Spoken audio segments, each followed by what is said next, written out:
Aggressione all'ora di pranzo in zona stazione, una persona ferita e un'auto danneggiata. Sembra che tutto sia nato dal diniego di comprare droga da un pusher. 76esimo anniversario dell'internamento dei militari italiani nei lager nazisti.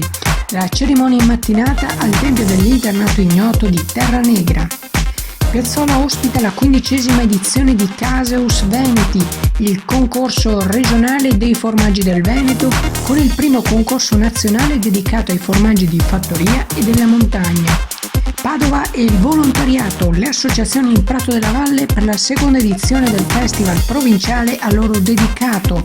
In Prato anche Lega Ambiente con la festa del recupero e dell'energia pulita.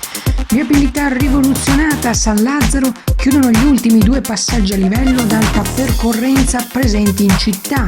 Transito momentaneamente concesso solo a pedoni e biciclette. Attese code nei prossimi giorni. Tornano a correre i Running Arts contro la violenza sulle donne. I fondi raccolti nell'evento andranno a finanziare progetti per le donne vittime di violenza e i loro figli. La Croce Rossa Italiana è in Piazza della Frutta per il Cree Day, tra mostre e dimostrazioni.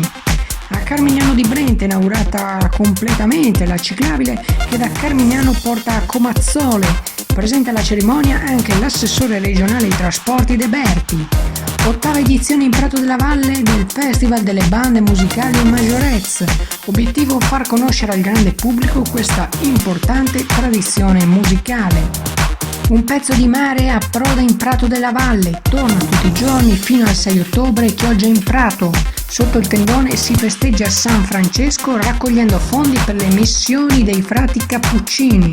Salto nel passato a Comazzole, la transumanza invade le vie del paese, mentre a Creola sono i trattori a riportare l'antico folklore. Ad est il meeting europeo United riunisce le città gemellate europee e non tra meeting ed eventi a tema multiculturale.